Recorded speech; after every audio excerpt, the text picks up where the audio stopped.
juros legais, aí eu vou continuar na mesma linha, porque um vai interferir aí na ótica do outro. Os juros legais são aqueles que estão previstos na lei, tá? E trata-se de rendimentos de capital. Tá? A forma do meu dinheiro ali manter o seu poder aquisitivo. São considerados frutos civis da coisa, assim como os aluguéis. Então, é a forma de eu manter o poder aquisitivo do meu dinheiro. Por exemplo, eu vendo uma casa hoje por 100 mil reais. Passado 10 anos, essa casa vai estar valendo 10 mil reais? Não, provavelmente vai estar valendo bem mais. Da mesma forma que o meu salário também vai ser maior, para possibilitar o poder de compra do meu salário. Então, os juros, eles têm a finalidade de manter o poder de compra daquele valor, né? O poder daquele valor, né? A atualização daquele valor. Representa o pagamento pela utilização de capital alheio e entregam a classe das coisas acessórias. Aqui, quando fala que representa a utilização de capital alheio, também por falta de adimplemento, porque quando você deixa de pagar algo a alguém, esse dinheiro que você reteu é uma retenção indevida. Logo, o capital é alheio, você está retendo um capital que não é teu. E sobre a retenção desse capital é que incide juros. Tá? Integram a classe das coisas acessórias. No artigo 95 do CPC, ele fala assim que o principal, né, que o acessório acompanha o principal. Os juros, ele vem junto com o principal. Lá no artigo 322 do CPC também fala isso, né, que o valor da obrigação é somada, é acrescida de juros, correções monetárias, né, e eventuais multas se houver pactuado. Aí eu tenho juros compensatórios, moratórios, legais e convencionais, simples e compostos, tá? Então são três classezinhas assim que a gente separa. Mas assim, por exemplo, eu posso ter um juro compensatório que ele é legal e que ele é simples. Eu posso ter um juros moratório que ele é convencional e ele é composto, tá? Então são as características aí dos juros. Juros compensatórios é quando eu quero compensar o credor, né, pela utilização do seu capital.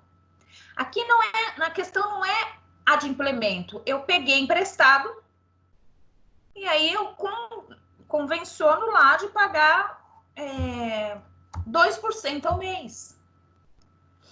Esse juros de 2% ao mês, ele é compensatório, não é moratório, porque eu pagando ou não em dia, esses 2% eu vou pagar.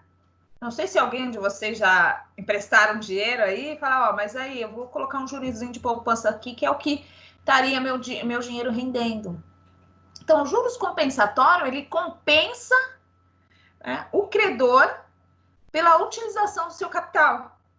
A questão do empréstimo, né? Você empresta a juros, tá? Você vai pagar aqueles juros para manter, para tipo recompensar o credor enquanto ele não pode desfrutar plenamente do seu capital.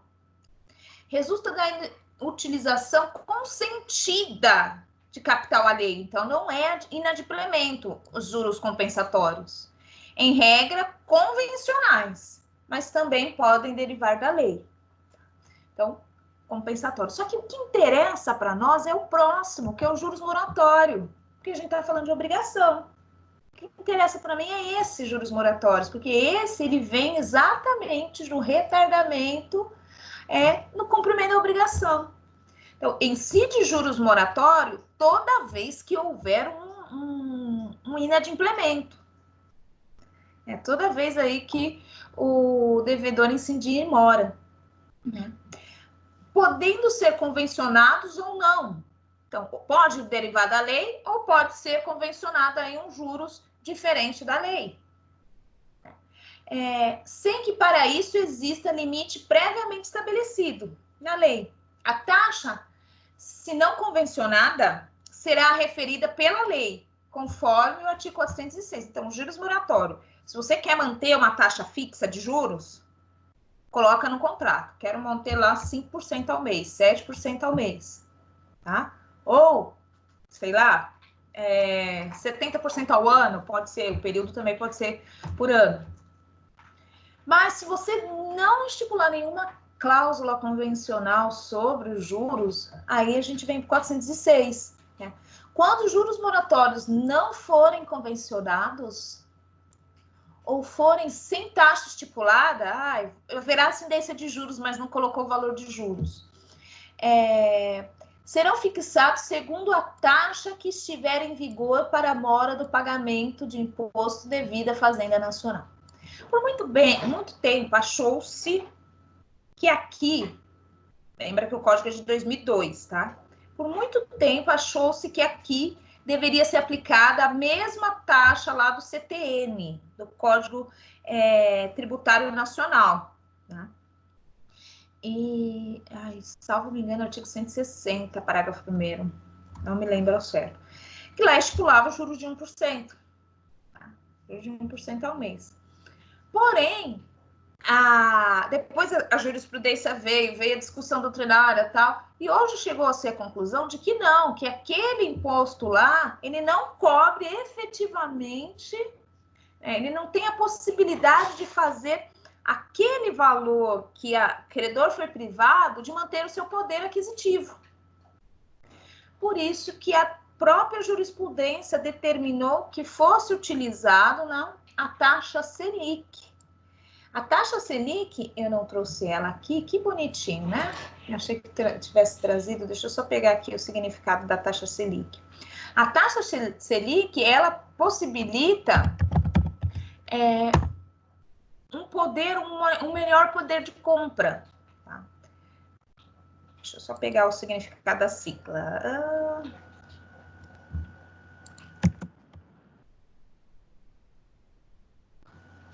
Essas siglas eu não...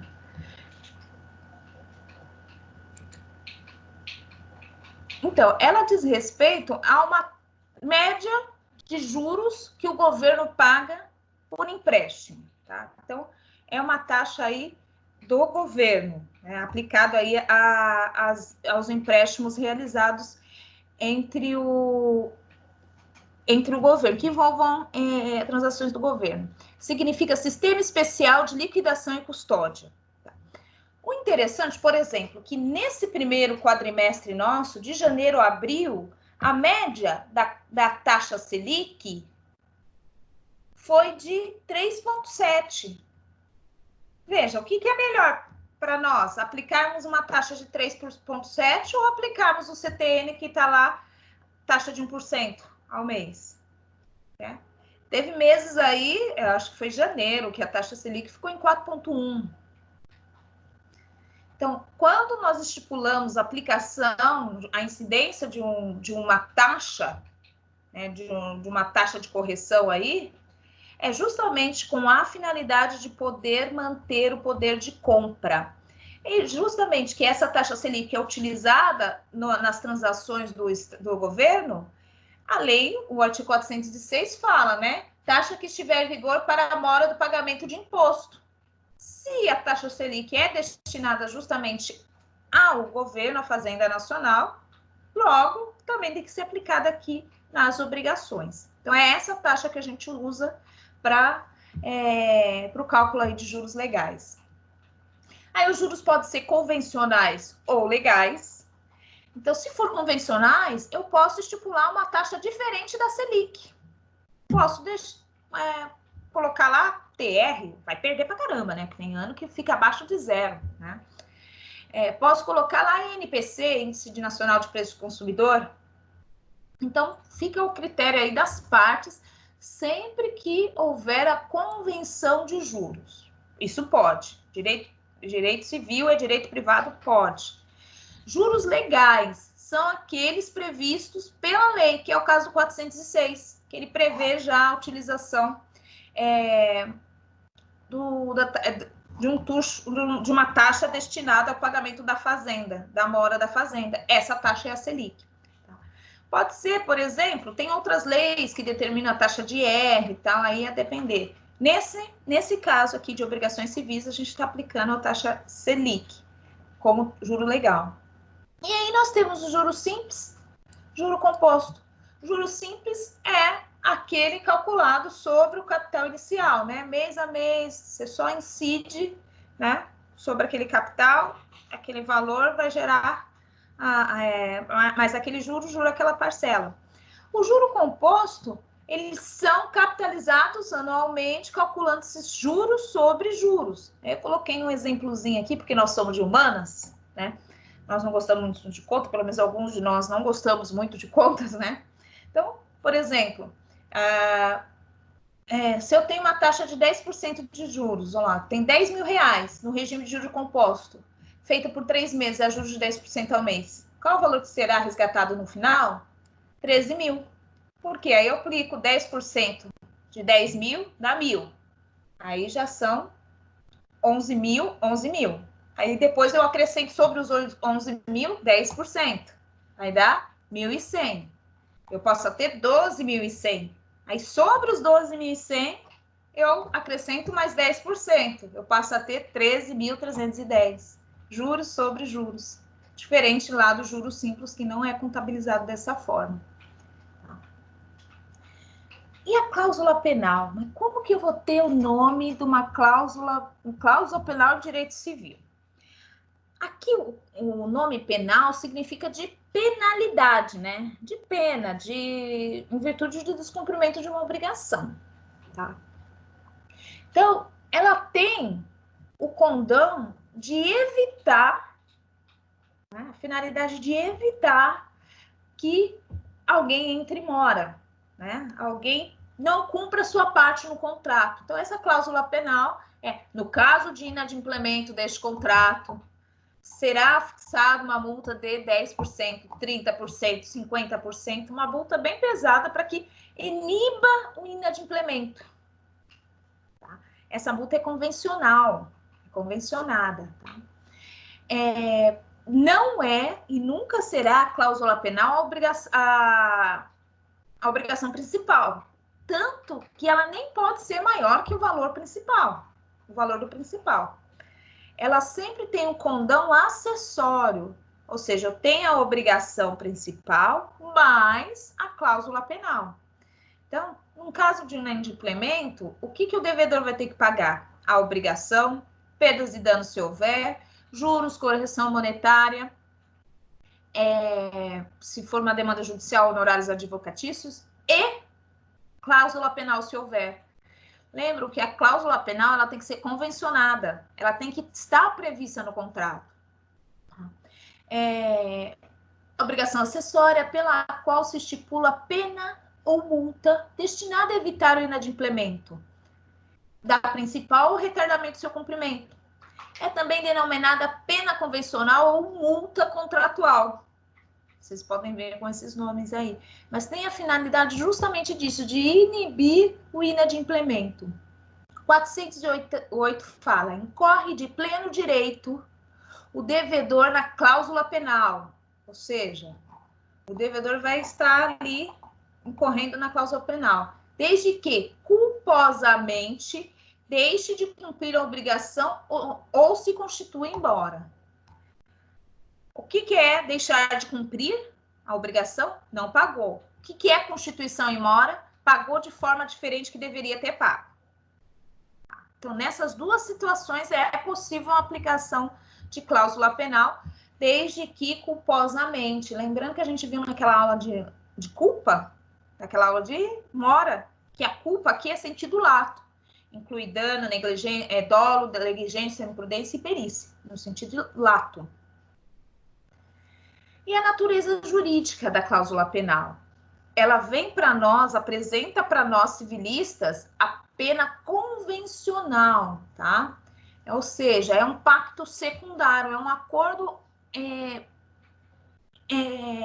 acessório. Eu tenho a obrigação principal e eu acordo vias de cláusula penal para a imposição de uma multa em caso de inadimplemento ou mora.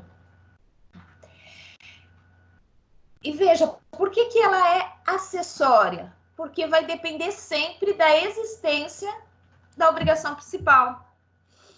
A cláusula penal vai ser obrigatória desde que haja o inadimplemento ou a mora.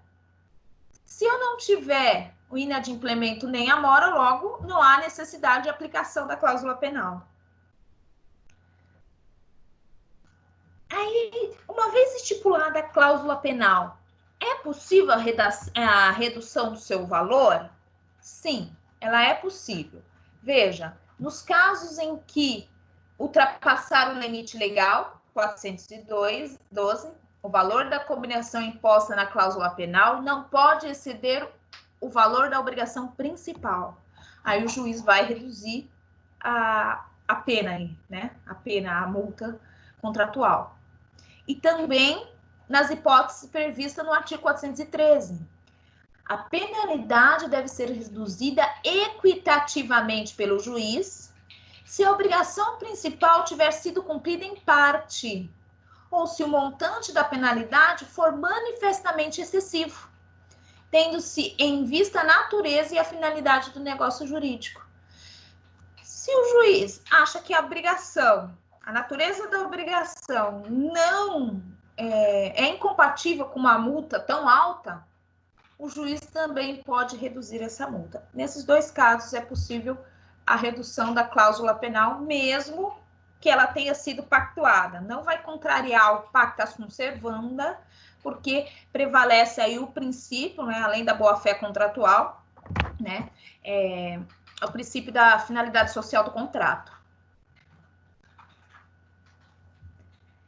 Então, existem dois tipos de cláusulas penais, né? A cláusula penal compensatória e a cláusula penal moratória. Tá? Cláusula penal compensatória é quando teve total inadimplemento, não cumpriu a obrigação, tá no 410. Quando se estipular a cláusula penal para o caso de total inadimplemento, esta converter-se-á em alternativa a benefício do credor. E a moratória. Moratória aí diz respeito a um pagamento imperfeito. Ou que não pagou tudo que deveria pagar, ou pagou de forma diferente, em local diferente, em tempo diferente, ou com coisa diferente. Quando destinado a assegurar o cumprimento de outra cláusula determinando ou evitar o retardamento, o atraso, a mora. Artigo 411. Quando se estipular a cláusula penal para o caso de mora, ou em segurança especial de outra cláusula determinada, terá o credor o arbítrio de exigir a satisfação da pena combinada juntamente com o desempenho da obrigação principal. Veja que o credor da cláusula penal, ele pode abrir mão.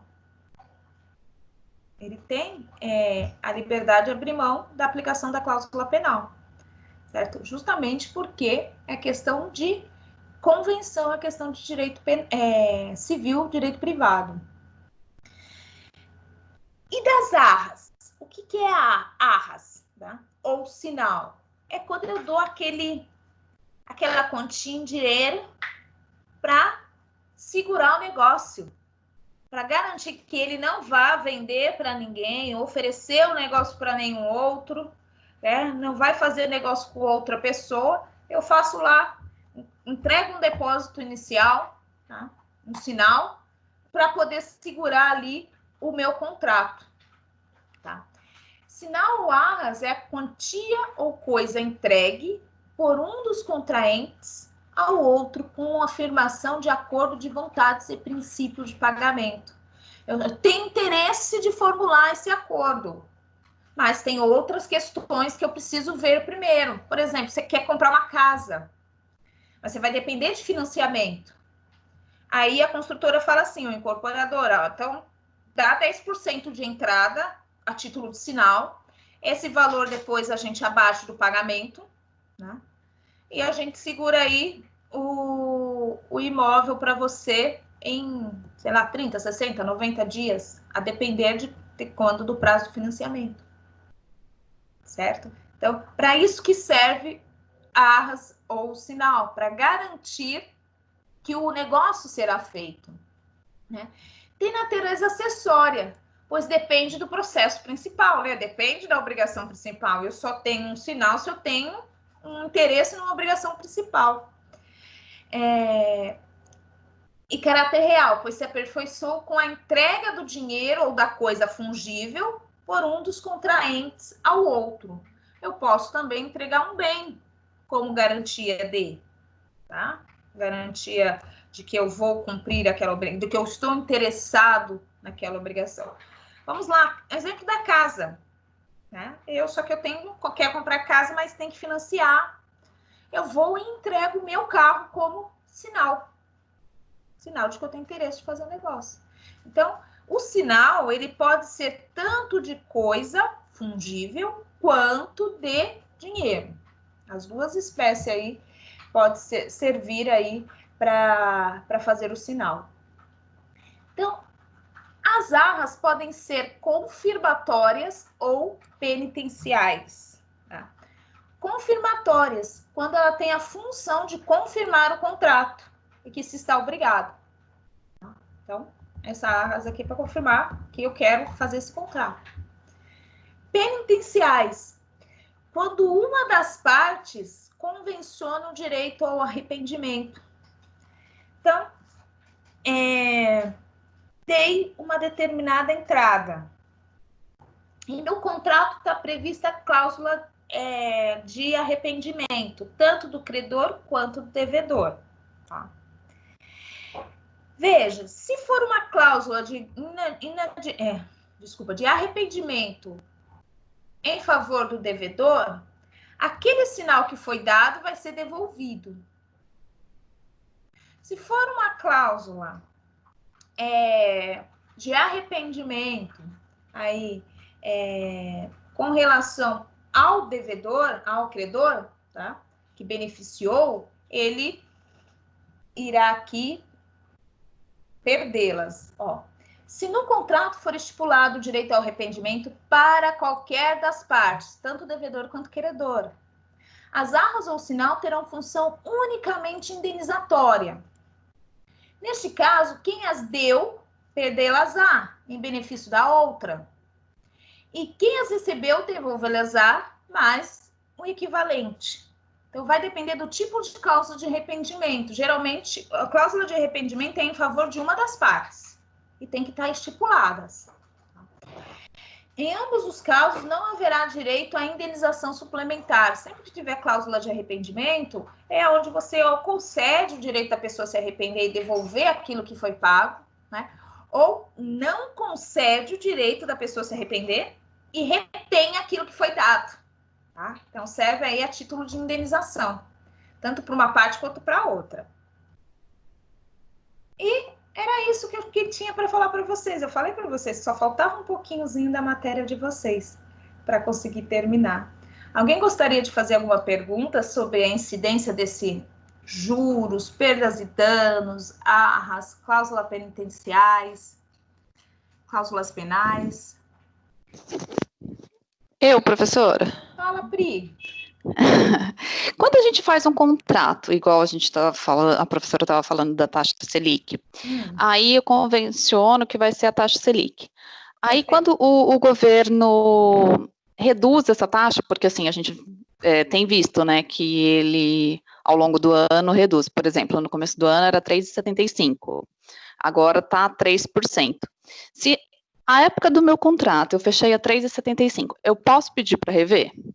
Quando ele diminui? Depende de como você fez essa cláusula. Por exemplo, se você colocou que será aplicada a taxa Selic, que vigente à época, sempre é assim, né? Não, você não consegue aplicar a maior taxa. Por isso que mudou, inclusive, o sistema aí de cobrança dos cartões de créditos, né? Que seria, quando a gente compra no exterior, né? Vem a data da cotação do dia do fechamento da fatura e não da data de que você comprou efetivamente a coisa. Mas aí, uma saída, sempre quando a gente convenciona com base numa taxa, é um risco. É um risco que a gente assume. É um risco de que essa taxa esteja muito alta, esteja muito baixa. É investimento, certo? Uma saída para você ter a garantia do real valor de que vai receber é você estipulando um juros determinado. 5%, 3%, 4%, 10%. 10% também é demais, né? Mas pode. Se for convencionado a outra parte acordar, não tem problema. Essa é a melhor saída se você aí não quiser sofrer as variações de mercado. Ah, entendi. Certo? Mas vai depender da redação que você deu a cláusula contratual. Dependendo, dá para salvar, tá? Tá, entendi, professor. Dá para salvar. Se você colocou que foi a taxa vigente na assinatura do contrato, entendeu? Ou no inadimplemento, vai depender do que está no contrato. Tá ótimo, então, obrigada, viu? Imagina, eu que agradeço. Alguém gostaria de fazer mais alguma pergunta? Estão cansados, né, senhores? Fim de semestre, tá todo mundo muito cansado. Então tá bom, meus amores.